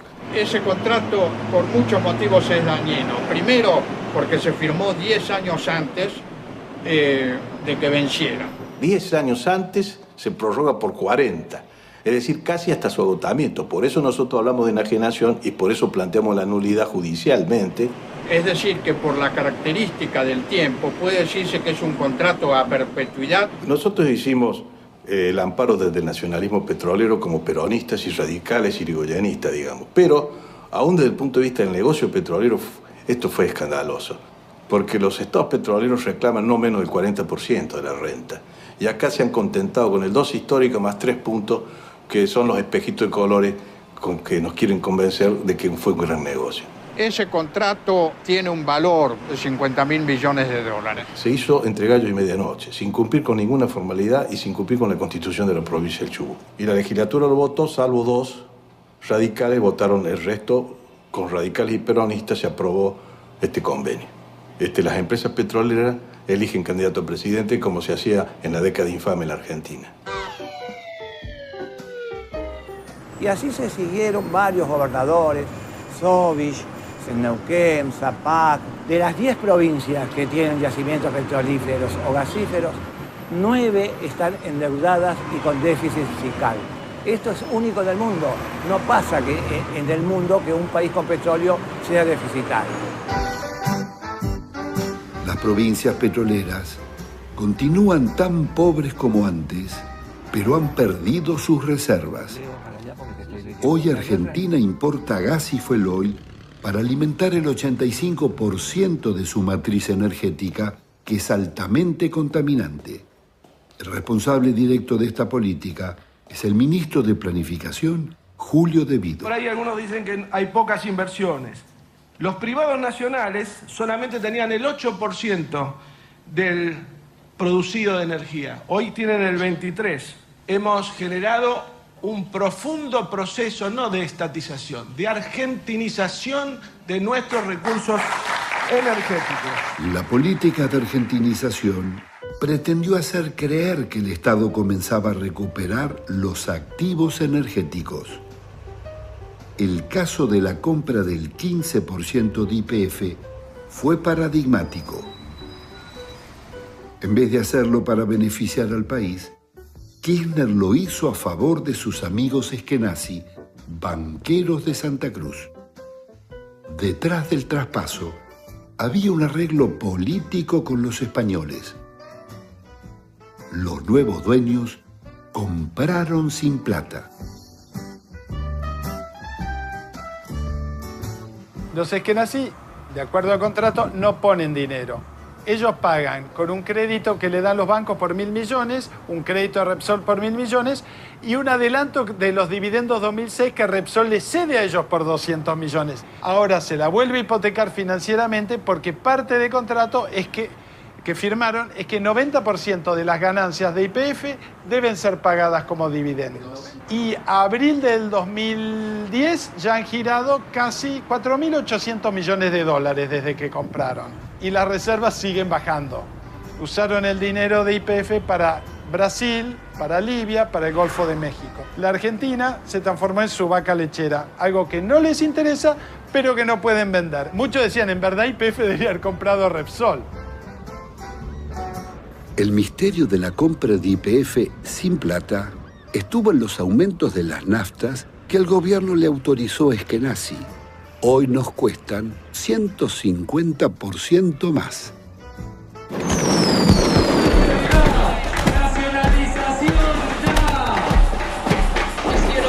De nuestro petróleo y el gas, disponiendo así de lo que no les pertenece. La reprivatización del petróleo provocó la reacción de organizaciones sociales, partidos políticos, el CTA y el Movimiento por la Recuperación de la Energía Nacional, Moreno. Diciembre, petróleo y gas, nacionalización ya.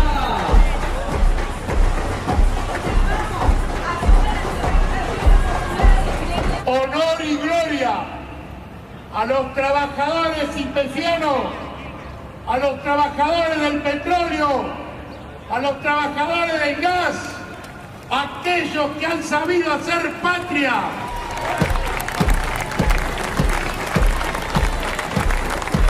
Se puede, dijo Enrique Mosconi. La recuperación y estatización de los hidrocarburos para beneficio social de los argentinos.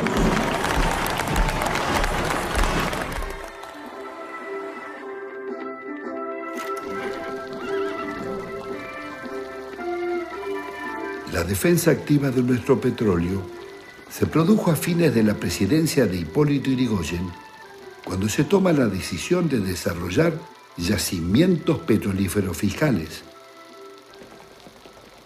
La gran victoria de Mosconi llega recién en 1927, durante el gobierno del presidente Alvear.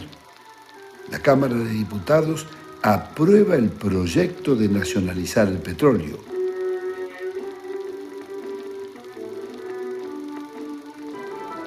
Pero el Senado lo rechaza.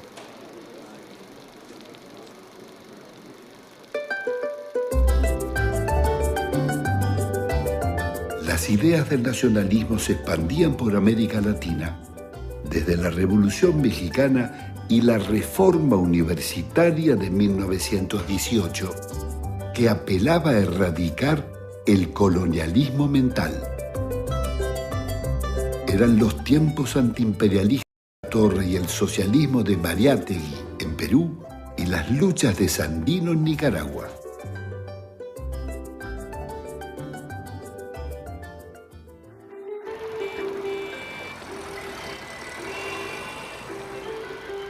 Junto a los radicales Orzábal Quintana y Moisés Levenson, los generales Mosconi y Baldrich forman la organización Alianza Continental con la idea de unir América Latina en defensa del petróleo. Mosconi viaja a Perú, México y Estados Unidos difundiendo la propuesta.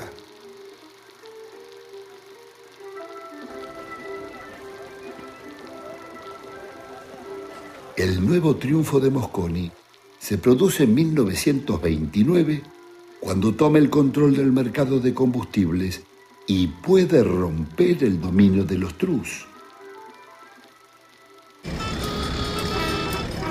Meses después, anuncia una nueva rebaja en el precio de la nafta.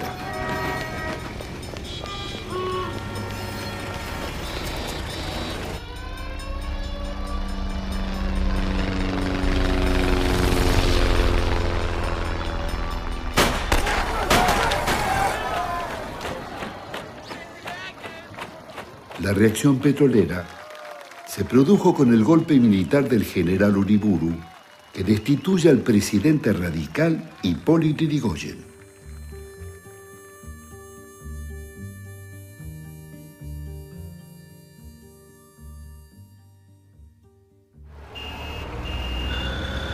Tres días después, los generales Mosconi y Baldrich son detenidos en la calle. Se los acusa de actos de corrupción y actividades filocomunistas por comprarle petróleo a la Unión Soviética a mitad de precio.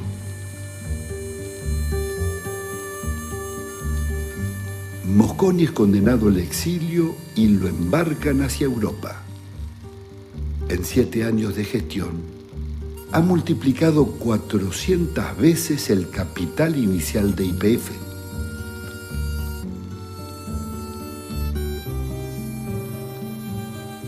Muere hemipléjico a los 64 años, con 9 pesos en su cuenta bancaria.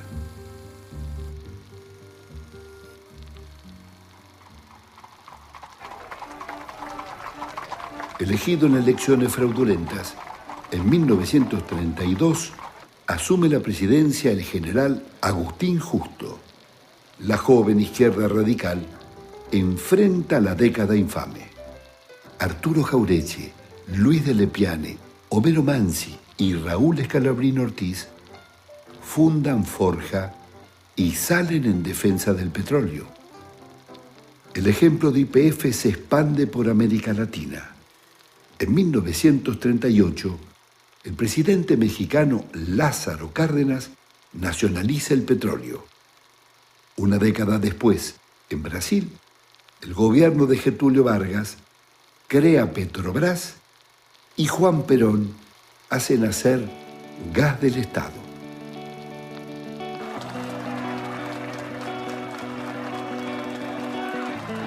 A fines de ese año, se inaugura el primer gasoducto de América Latina que une Comodoro Rivadavia con Buenos Aires. Es la obra maestra del ingeniero Canessa. Con sus 1.700 kilómetros de largo, fue el más extenso del mundo. El Congreso de la Nación celebra su sesión preparatoria a la Convención Nacional Constituyente. El coronel Mercante asume la presidencia de la Convención. En 1949 se promulga la nueva Constitución, obra de Arturo Sampay. Su artículo 40 dice: los minerales y caídas de agua, los yacimientos de petróleo, carbón y gas son propiedades inalienables e imprescriptibles de la nación.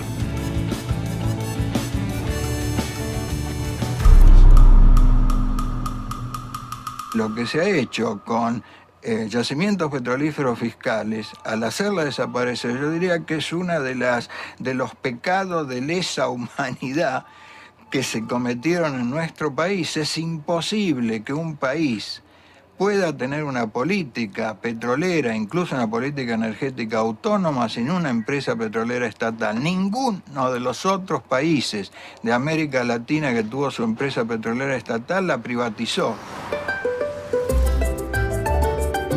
Todos los países que privatizaron su petróleo lo recuperaron en este siglo. Rusia, Bolivia, Venezuela y Ecuador anularon las concesiones por no cumplir con los contratos. El único país que no lo hizo y mantiene la política privatista es Argentina.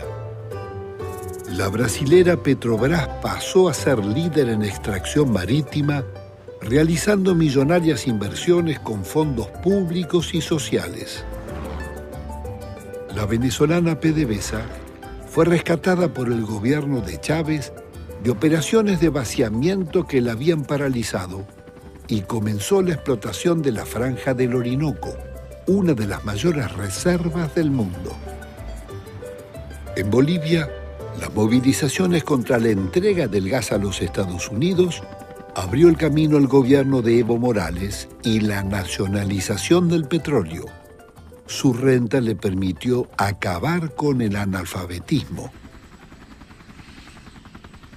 Noruega, con su petrolera estatal, explotó las reservas del Mar del Norte y ha constituido uno de los 3 mayores fondos de inversión del mundo. Hoy es el país de mayor nivel de vida de Europa.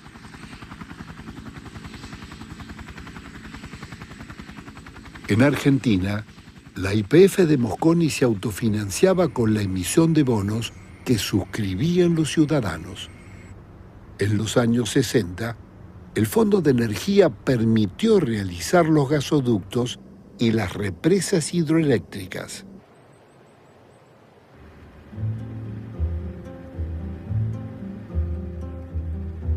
¿Cuál es el ingreso bruto petrolero? Es de unos 21.000 millones de dólares. Si el sector privado se lleva a valores del año 2009 unos 12.000 millones de dólares, quiere decir que si ese monto de dinero que se lleva al sector privado pasara a ser manejado por el Estado prácticamente podría llegar a un nivel de casi el 80% de autoabastecimiento de sus inversiones, que es lo que más o menos se hace a nivel internacional. En definitiva, debe comprenderse que hoy la renta de los hidrocarburos es tal que, descontando las inversiones petroleras, el pueblo argentino podría beneficiarse con alrededor de 12.000 millones de dólares al año para acabar con la indigencia, reconstruir los ferrocarriles, más escuelas, hospitales y miles de viviendas y puestos de trabajo.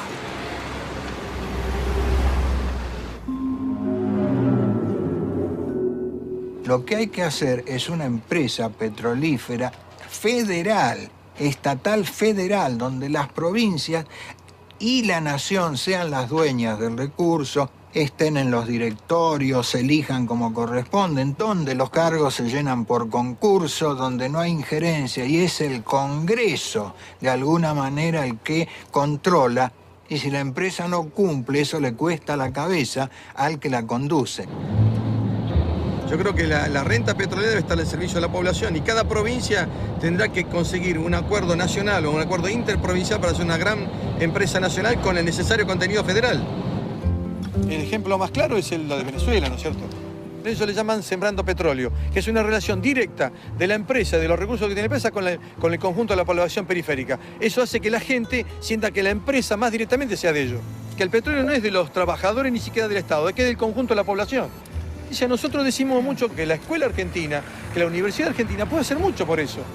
O sea, hacer una batalla cultural arrancando de lo que tenemos en la mano.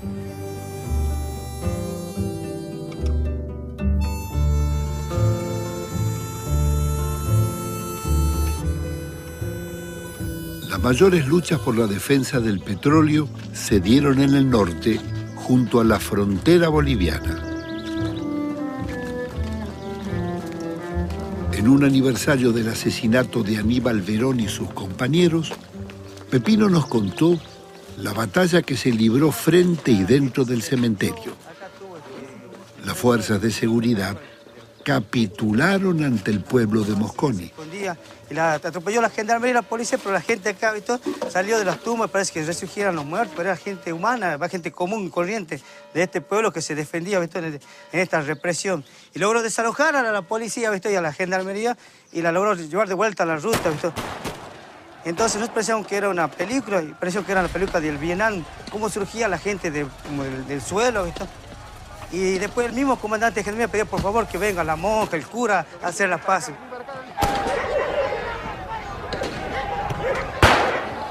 Pero la situación es muy complicada.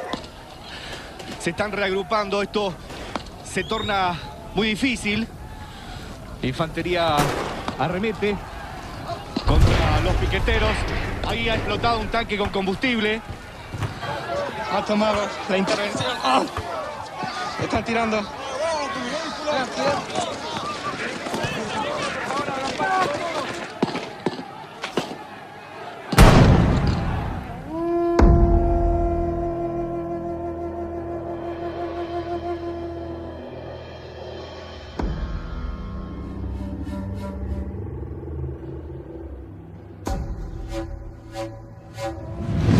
Pegaron a uno, che. ¿Ah? Ahí está uno. Ahí hay uno tirado. ¿Lo estás viendo, Dani? Ahí hay un piquetero herido. Aparentemente le dieron en algún lugar de su cuerpo, lo están tomando. No hay ambulancias. La infantería sigue arremetiendo. En la represión de los cortes del 2000 y 2001, fueron asesinados por la policía del gobernador Romero y la gendarmería del presidente de la Rúa, Alejandro Gómez, Orlando Justiniano, Omar Barrios, Carlos Santillán y Aníbal Verón.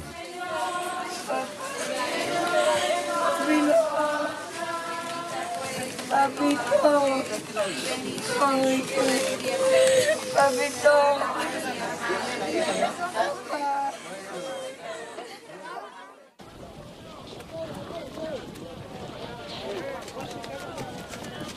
Es inmensa la nube de humo. Escuchamos recién. Es el camino alternativo, sigue llegando más gente, deben ser ya más de 200 personas las que están pasando. Bueno, con este camión que estamos viendo en imágenes, van a intentar romper la barrera de gendarmes que están en este momento sobre el... La indignación popular frente a los asesinatos fue masiva. Todo el pueblo de General Mosconi salió a enfrentar la represión. Tomaron un viejo camión petrolero y lo lanzaron por la ruta hacia la barrera de gendarmes.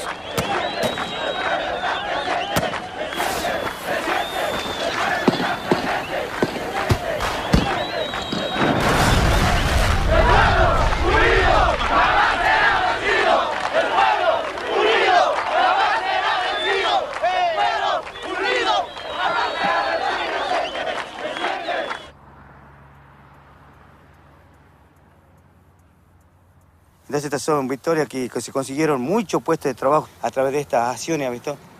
Se consiguió también la condonación de deuda del 50%. Y cerca de 4.000 vecinos de acá de la zona que tienen las casas hipotecadas, no les arrebataron las casas.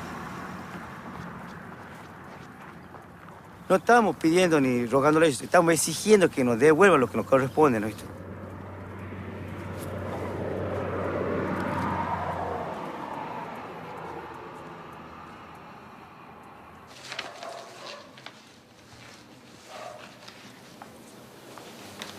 Yo soy Mara Puntano y soy abogada y entre los casos que ejerzo la defensa gratuita de más de 600 luchadores populares de mi provincia. Hombres y mujeres que por luchar, por resistir contra la globalización, contra este sistema totalmente injusto, son perseguidos y criminalizados por la justicia. Esta gente sale a cortar la ruta porque no tiene otro modo de hacerse escuchar por el gobierno. Han agotado los medios. Están desocupados a partir del año 92 con la privatización de YPF. Puede ser por la policía de la provincia, la policía federal o por escribano. Han agotado todos los medios a su alcance, han pedido a la municipalidad, a los diputados provinciales, a los diputados nacionales, el gobernador. Pepino Fernández es un caso emblemático en la República Argentina. Tiene 76 causas por pedir trabajo digno, por pelear por la reestatización del petróleo. Se lo acusa de todo lo que se le puede imaginar, de corte de ruta, de incendio, de coacción, de apología del delito, de daños, de robo. En ninguna de las causas existen pruebas legales suficientes. De lo que sí existen pruebas tajantes son del incumplimiento por parte del Estado de sus obligaciones de responder a los derechos humanos, a los derechos a la vivienda, al derecho a la alimentación, al derecho a la salud. Yo no le puedo dar una respuesta política, le puedo dar una respuesta legal. La mayoría de las causas, el doctor lo sabe muy bien, la mayoría de las causas por corte de ruta están prescriptas o se están prescribiendo. Si no se han prescrito, se van a prescribir. Están procesados. Están reclamando el pago de las indemnizaciones que hace más de 12 años que le deben. Están reclamando la renacionalización de los recursos naturales, que es totalmente legítimo. Usted lo sabe porque usted ha sido apoderado del Partido Justicialista, junto con el doctor Raimundo Sosa. Usted fue el apoderado del gobernador de la provincia. Usted tiene una postura política y es un hombre de justicia, sabe que es justo lo que la gente está reclamando y sin embargo ordenó la represión, permitió la tortura, permitió la vejación de la gente trasladada desde más de 400 kilómetros, entre ellos comunidades aborígenes, personas discapacitadas, hombres, mujeres y niños. Las permitió y los procesó, doctor. ¿Me va a permitir hacer uso del derecho a réplica, señor Solanas? Me sorprende la mala fe con que actúa la colega. Hay una norma del Código Penal que dice que el que corta ruta tiene un proceso penal. Eso es todo lo que pasa con Fernández. No hay ninguna persecución contra él ni todo lo contrario. No hay ninguna persecución. Usted lo tuvo detenido en el año 2000 cuando le quebraron las costillas. Usted lo trasladó junto con... Las detenciones que usted hizo fueron masivas desde el año 2000. Eran 60 personas, 80 personas. Están las causas. No lo invento yo. Están las causas que usted mismo... Esa cantidad, doctora. No, ¿cómo que no? ¿Cómo que no? Están las causas en su propio juzgado. No existe ese número de esa cantidad. Pepino estaba en libertad bajo fianza. Y a pesar de vivir a 400 kilómetros de Salta, se le obligaba a venir al juzgado todos los meses a firmar la caución.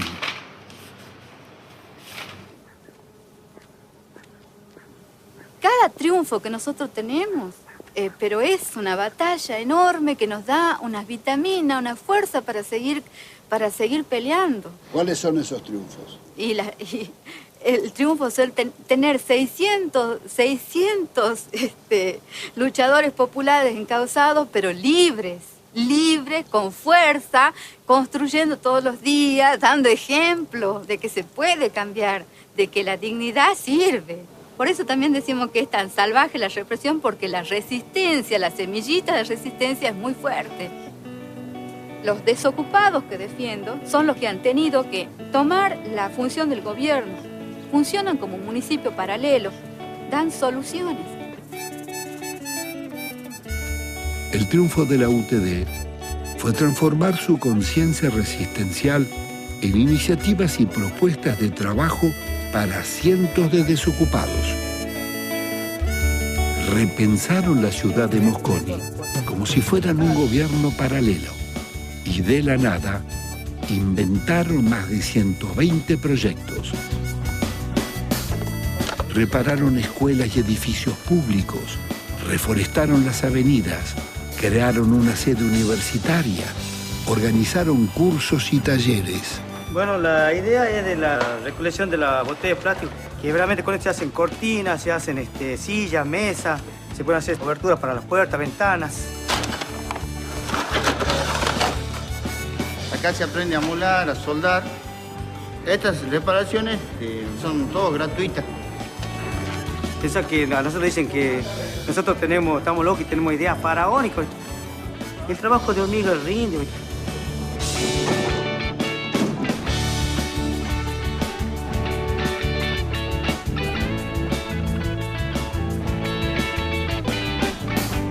Bueno, nosotros estamos trabajando como la comunidad indígena, en este caso los huichí. La ladrillera son 5 y está la gente mayor como él, el abuelo está allá. Y de que eso le da la posibilidad de que los chicos aprendan y que no se pierda lo que es la artesanía de la comunidad.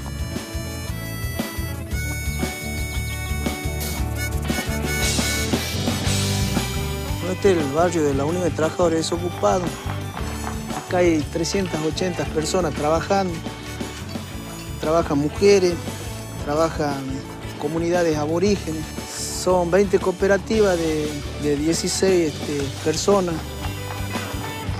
Ya hicimos 96 viviendas en 8 meses.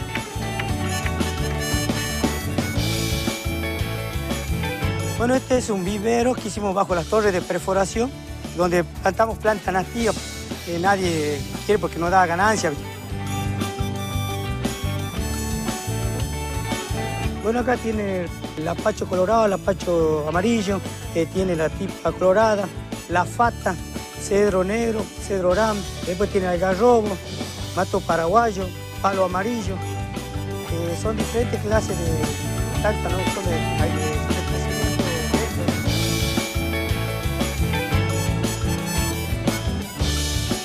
El hombre forma parte de la naturaleza, tiene que convivir con la naturaleza, pero es tan importante el hombre como cualquier otro ser vivo, animal o vegetal.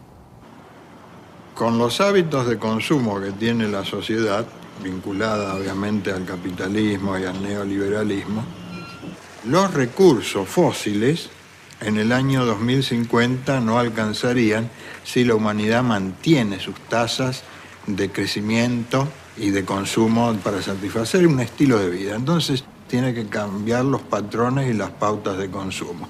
O sea, en lugar de funcionar con una limusina, uno tiene que tener el transporte colectivo. Más incómodo, pero ahorra mucha energía. No despilfarrar. Este desastre que se puede producir desde el punto de vista ecológico, etcétera, responsabilidad esencial de los países desarrollados. Ahora, si no podemos seguir así, ¿cómo empezamos? Hay que crear una cultura menos consumista y tratar de reemplazar paulatinamente las fuentes energéticas fósiles por la energía solar y por la energía eólica, y tener la certeza de que en el corto mediano plazo, 20 años, 30 años, van a tener que seguir utilizándose el petróleo, el gas natural y también el carbón para satisfacer las necesidades de consumo energético de la humanidad. Nuestro viaje llegaba a su fin. Recuerdo la noche en que Paliza recuperó su libertad tras su detención por el corte del puente. Nos fuimos con su prole a comer helados. Habían decidido encargar el hijo número 22. Chirú López trabajaba en México y cada 2 meses volvía a Comodoro Rivadavia. Seguía soñando con recuperar YPF. Félix Herrero estudiaba un gran proyecto para el país y Víctor Bravo, a sus 80 años, continuaba investigando el cambio de la matriz energética. Mara Puntano y su marido, el periodista Díaz Muñoz, profundizaban sus denuncias. Quizás por eso les entraron en la casa y le robaron la cámara. Mari y Pepino, siempre repartiendo lo poco que tenían. Nunca les escuché una queja ni pedir nada para ellos.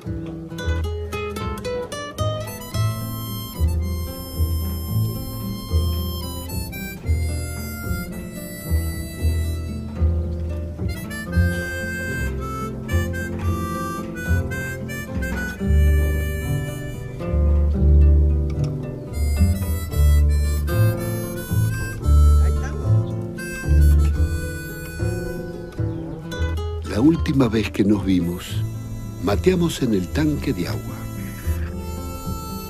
y contemplando el monte de donde brotaba el crudo, estaban convencidos que lo íbamos a recuperar.